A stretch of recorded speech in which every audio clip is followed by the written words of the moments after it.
ರಾಜ್ಯ ಹಾಗೂ ದೇಶದಲ್ಲಿ ನೀಟ್ ಪರೀಕ್ಷೆಯಲ್ಲಿ 3 ಬಾರಿ ಪ್ರಶ್ನೆ ಪತ್ರಿಕೆ ಸೋರಿಕೆಯಾಗಿದೆ. ಲೀಕ್ ಆಗಿರುವುದರಿಂದ 2-3 ಜನ ವಿದ್ಯಾರ್ಥಿಗಳು ಆತ್ಮಹತ್ಯೆ ಮಾಡಿಕೊಂಡಿದ್ದಾರೆ.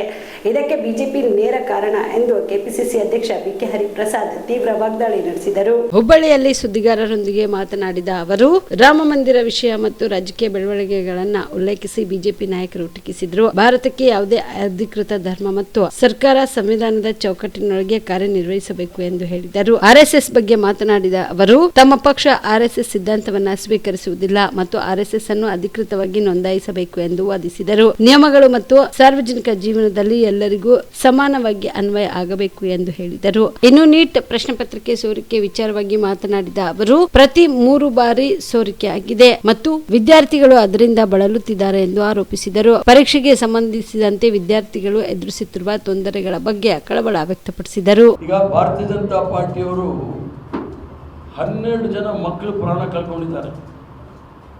ಅವ್ರು ಏನಾದರೂ ಅವ್ರ ಬಗ್ಗೆ ಏನಾದರೂ ಯೋಚನೆ ಮಾಡಿದ್ರ? 3 ಸಲ ಪ್ರಶ್ನೆ ಪತ್ರಿಕೆ ಸೋರಿಕೆ ಆಗಿದೆ. ಅದು ಯಾರು ಅಂತೇಳಿ ಕಂಡುಹಿಡಿದ್ರ? ಒಬ್ಬ ಭಾರತೀಯ ಜನತಾ ಪಾರ್ಟಿಯ ನಾಯಕನೇ ಆ ಪ್ರಶ್ನೆ ಪತ್ರಿಕೆ ಸೋರಿಕೆ ಆದವನು ಅರೆಸ್ಟು ಮಾಡಿಲ್ಲ, ಸಿಕ್ಕಾಕೊಂಡಿದ್ದಾನೆ. ಆದ್ದರಿಂದ ನಾವಲ್ಲಿ ಮಾಡಿದ್ವಲ್ಲ, 3 ಜನಕ್ಕೆ ಮಾತ್ರ ಒಳಗಡೆ ಹೋಗೋಕ್ಕಾಗಿಲ್ಲ ಅಂತ ಹೇಳಿದರು. ಇದು BJP IT ಸೆಲ್ ಇದೆ ನೋಡಿ, ಸುಳ್ಳಿನ ಫ್ಯಾಕ್ಟ್ರಿ. ಅವರು ಕೆಟ್ಟ ಹೆಸರು ತರಕ್ಕೆ ಪ್ರಯತ್ನ ಮಾಡಿದಾಗ ನಾನು ಖುದ್ದು ಅದ್ರ ಬಗ್ಗೆ ಭಾಳ ಹೆಚ್ಚು ಕಾಳಜಿ ವಹಿಸಿದ್ದೆ. ಮಕ್ಕಳಿಗೆ ಏನಾದರೂ ತೊಂದರೆ ಆಗಿದ್ರೆ ನಾನು ವಿಷಾದ ವ್ಯಕ್ತಪಡಿಸಿದ್ದೀನಿ. ನೆನ್ನೆನೆ ಅಲ್ಲಾಗಿದ್ದೇನು, ಅಕಸ್ಮಾತ್ 1,11,000 ಜನ ಬಂದಿದ್ದಾರೆ. ನಮ್ಮದಲ್ಲಿ ಫುಟ್ಫಾಲ್ ಅಂತ ಸಿಗುತ್ತೆ, ಅಲ್ಲಿ ನಾವು ಇದಾಕಿರ್ತೀವಿ, ಏನಂತ ಸೆಕ್ಯೂರಿಟಿ ಇದು ಮೆಟಲ್ ಡಿಟೆಕ್ಟರು, ಅದರಲ್ಲಿ 1,11,000 ಬಂದಿದ್ದಾರೆ. ಆ ಥರ ಏನಾದರೂ ಆ ಟ್ರಾಫಿಕ್ ಜಾಮ್ ಆಗಿದ್ದರೆ 3 ಅಲ್ಲ 30,000 ಜನ ತೊಂದರೆಗಳಿಬೇಕಾಗಿತ್ತು. ಇದು ಕಾಗೆಗೂಬೆ ಸ್ಟೋರಿ. ಅವರು ನಾಗ್ಪುರಲ್ಲಿ ಯೂನಿವರ್ಸಿಟಿಯಲ್ಲಿ ಚೆನ್ನಾಗಿ ಟ್ರೈನಿಂಗ್ ಕೊಟ್ಟಿರ್ತಾರೆ. ಕಾಂಗ್ರೆಸ್ ಮೇಲೆ ಏನಾದರೂ ಹೇಳಕ್ಕೆ ಹೋಗ್ತಾರೆ. ಯಾಕಂದರೆ ರಾಹುಲ್ ಗಾಂಧಿಯವರು ಅಲ್ಲಿ ಛಾತ್ರೋಕೆ ಗೂಂಜ್ ಅಂತೇಳಿ ಶುರು ಮಾಡಿದ್ದಾರೆ ನೋಡಿ ಕೋಟಾದಲ್ಲಿ ಎಷ್ಟು ಜನ ಮಕ್ಕಳು ಆತ್ಮಹತ್ಯೆ ಮಾಡಿಕೊಂಡು. ಇವ್ರ ಮಕ್ಕಳೆಲ್ಲ ಫಾರಿನ್ಗೆ ಹೋಗಬೇಕು. ನಮ್ಮ ಮಕ್ಕಳಿಗೆ ನಾವೇ CET ಭಾಳ ಚೆನ್ನಾಗಿ ಮಾಡ್ತಾಯಿದ್ವಿ, ಕರ್ನಾಟಕದವರು ಮತ್ತು ತಮಿಳ್ನಾಡವರು. ಅವ್ರು ಯಾಕೋ ಮಾಡ್ತಾ ಇದ್ದಾರ ಅಂತೇಳಿ ಅದನ್ನು ಕೆಡಿಸ್ಲಿಕ್ಕೆ ಹೋಗಿರ್ತಕ್ಕಂಥ ನೀಟ್ ಪರೀಕ್ಷೆ.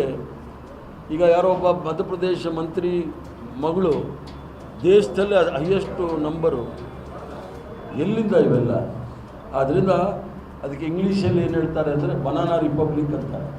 ನಮ್ಮ ಅನುಕೂಲಕ್ಕೆ ಸಂವಿಧಾನ, ನಮ್ಮ ಅನುಕೂಲಕ್ಕೆ ಕಾನೂನು, ನಮ್ಮ ಅನುಕೂಲಕ್ಕೆ ಎಲ್ಲ ರೀತಿಗಳು ಮಾಡ್ಕೊಳ್ಳೋದು ಬನಾನಾ ರಿಪಬ್ಲಿಕ್. ಹುಬ್ಬಳ್ಳಿಯಲ್ಲಿ ಸುದ್ದಿಗಾರರೊಂದಿಗೆ ಮಾತನಾಡಿದ ಅವರು, ರಾಮ ಮಂದಿರ ವಿಷಯ ಮತ್ತು ರಾಜಕೀಯ ಬೆಳವಣಿಗೆಗಳನ್ನು ಉಲ್ಲೇಖಿಸಿ ಬಿಜೆಪಿ ನಾಯಕರು ಟೀಕಿಸಿದರು. ಭಾರತಕ್ಕೆ ಯಾವುದೇ ಅಧಿಕೃತ ಧರ್ಮ ಮತ್ತು ಸರ್ಕಾರ ಸಂವಿಧಾನದ ಚೌಕಟ್ಟಿನೊಳಗೆ ಕಾರ್ಯನಿರ್ವಹಿಸಬೇಕು ಎಂದು ಹೇಳಿದರು. ಆರ್ಎಸ್ಎಸ್ ಬಗ್ಗೆ ಮಾತನಾಡಿದ ಅವರು, ತಮ್ಮ ಪಕ್ಷ ಆರ್ಎಸ್ಎಸ್ ಸಿದ್ಧಾಂತವನ್ನು ಸ್ವೀಕರಿಸುವುದಿಲ್ಲ ಮತ್ತು ಆರ್ಎಸ್ಎಸ್ ಅನ್ನು ಅಧಿಕೃತವಾಗಿ ನೋಂದಾಯಿಸಬೇಕು ಎಂದು ವಾದಿಸಿದರು. ನಿಯಮಗಳು ಮತ್ತು ಸಾರ್ವಜನಿಕ ಜೀವನದಲ್ಲಿ ಎಲ್ಲರಿಗೂ ಸಮಾನವಾಗಿ ಅನ್ವಯ ಆಗಬೇಕು ಎಂದು ಹೇಳಿದರು. ಇನ್ನು ನೀಟ್ ಪ್ರಶ್ನೆ ಪತ್ರಿಕೆ ಸೋರಿಕೆ ವಿಚಾರವಾಗಿ ಮಾತನಾಡಿದ ಅವರು, ಪ್ರತಿ 3 ಬಾರಿ ಸೋರಿಕೆ ಆಗಿದೆ ಮತ್ತು ವಿದ್ಯಾರ್ಥಿಗಳು ಅದರಿಂದ ಬಳಲುತ್ತಿದ್ದಾರೆ ಎಂದು ಆರೋಪಿಸಿದರು. ಪರೀಕ್ಷೆಗೆ ಸಂಬಂಧಿಸಿದಂತೆ ವಿದ್ಯಾರ್ಥಿಗಳು ಎದುರಿಸುತ್ತಿರುವ ತೊಂದರೆಗಳ ಬಗ್ಗೆ ಕಳವಳ ವ್ಯಕ್ತಪಡಿಸಿದರು. ಈಗ ಭಾರತೀಯ ಜನತಾ ಪಾರ್ಟಿಯವರು 12 ಜನ ಮಕ್ಕಳು ಪ್ರಾಣ ಕಳ್ಕೊಂಡಿದ್ದಾರೆ. ಅವ್ರು ಏನಾದರೂ ಅವ್ರ ಬಗ್ಗೆ ಏನಾದರೂ ಯೋಚನೆ ಮಾಡಿದ್ರ? 3 ಸಲ ಪ್ರಶ್ನೆ ಪತ್ರಿಕೆ ಸೋರಿಕೆ ಆಗಿದೆ. ಅದು ಯಾರು ಅಂತೇಳಿ ಕಂಡುಹಿಡಿದ್ರ? ಒಬ್ಬ ಭಾರತೀಯ ಜನತಾ ಪಾರ್ಟಿಯ ನಾಯಕನೇ ಆ ಪ್ರಶ್ನೆ ಪತ್ರಿಕೆ ಸೋರಿಕೆ ಆದವನು ಅರೆಸ್ಟು ಮಾಡಿಲ್ಲ, ಸಿಕ್ಕಾಕೊಂಡಿದ್ದಾನೆ. ಆದ್ದರಿಂದ ನಾವಲ್ಲಿ ಮಾಡಿದ್ವಲ್ಲ, 3 ಜನಕ್ಕೆ ಮಾತ್ರ ಒಳಗಡೆ ಹೋಗೋಕ್ಕಾಗಿಲ್ಲ ಅಂತ ಹೇಳಿದರು. ಇದು BJP IT ಸೆಲ್ ಇದೆ ನೋಡಿ, ಸುಳ್ಳಿನ ಫ್ಯಾಕ್ಟ್ರಿ. ಅವರು ಕೆಟ್ಟ ಹೆಸರು ತರಕ್ಕೆ ಪ್ರಯತ್ನ ಮಾಡಿದಾಗ ನಾನು ಖುದ್ದು ಅದ್ರ ಬಗ್ಗೆ ಭಾಳ ಹೆಚ್ಚು ಕಾಳಜಿ ವಹಿಸಿದ್ದೆ. ಮಕ್ಕಳಿಗೆ ಏನಾದರೂ ತೊಂದರೆ ಆಗಿದ್ರೆ ನಾನು ವಿಷಾದ ವ್ಯಕ್ತಪಡಿಸಿದ್ದೀನಿ. ನೆನ್ನೆನೆ ಅಲ್ಲಾಗಿದ್ದೇನು, ಅಕಸ್ಮಾತ್ 1,11,000 ಜನ ಬಂದಿದ್ದಾರೆ. ನಮ್ಮದಲ್ಲಿ ಫುಟ್ಫಾಲ್ ಅಂತ ಸಿಗುತ್ತೆ, ಅಲ್ಲಿ ನಾವು ಇದಾಕಿರ್ತೀವಿ, ಏನಂತ ಸೆಕ್ಯೂರಿಟಿ ಇದು ಮೆಟಲ್ ಡಿಟೆಕ್ಟರು, ಅದರಲ್ಲಿ 1,11,000 ಬಂದಿದ್ದಾರೆ. ಆ ಥರ ಏನಾದರೂ ಆ ಟ್ರಾಫಿಕ್ ಜಾಮ್ ಆಗಿದ್ದರೆ 3 ಅಲ್ಲ 30,000 ಜನ ತೊಂದರೆಗಳಿಬೇಕಾಗಿತ್ತು. ಇದು ಕಾಗೆಗೂಬೆ ಸ್ಟೋರಿ. ಅವರು ನಾಗ್ಪುರಲ್ಲಿ ಯೂನಿವರ್ಸಿಟಿಯಲ್ಲಿ ಚೆನ್ನಾಗಿ ಟ್ರೈನಿಂಗ್ ಕೊಟ್ಟಿರ್ತಾರೆ. ಕಾಂಗ್ರೆಸ್ ಮೇಲೆ ಏನಾದರೂ ಹೇಳಕ್ಕೆ ಹೋಗ್ತಾರೆ. ಯಾಕಂದರೆ ರಾಹುಲ್ ಗಾಂಧಿಯವರು ಅಲ್ಲಿ ಛಾತ್ರೋಕೆ ಗೂಂಜ್ ಅಂತೇಳಿ ಶುರು ಮಾಡಿದ್ದಾರೆ ನೋಡಿ ಕೋಟಾದಲ್ಲಿ ಎಷ್ಟು ಜನ ಮಕ್ಕಳು ಆತ್ಮಹತ್ಯೆ ಮಾಡಿಕೊಂಡು. ಇವ್ರ ಮಕ್ಕಳೆಲ್ಲ ಫಾರಿನ್ಗೆ ಹೋಗಬೇಕು. ನಮ್ಮ ಮಕ್ಕಳಿಗೆ ನಾವೇ CET ಭಾಳ ಚೆನ್ನಾಗಿ ಮಾಡ್ತಾಯಿದ್ವಿ, ಕರ್ನಾಟಕದವರು ಮತ್ತು ತಮಿಳ್ನಾಡವರು.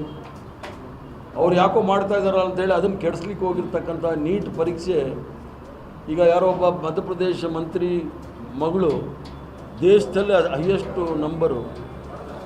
ಎಲ್ಲಿಂದ ಇವೆಲ್ಲ? ಆದ್ದರಿಂದ ಅದಕ್ಕೆ ಇಂಗ್ಲೀಷಲ್ಲಿ ಏನು ಹೇಳ್ತಾರೆ ಅಂದರೆ ಬನಾನಾ ರಿಪಬ್ಲಿಕ್ ಅಂತಾರೆ. ನಮ್ಮ ಅನುಕೂಲಕ್ಕೆ ಸಂವಿಧಾನ, ನಮ್ಮ ಅನುಕೂಲಕ್ಕೆ ಕಾನೂನು, ನಮ್ಮ ಅನುಕೂಲಕ್ಕೆ ಎಲ್ಲ ರೀತಿಗಳು ಮಾಡ್ಕೊಳ್ಳೋದು ಬನಾನಾ ರಿಪಬ್ಲಿಕ್.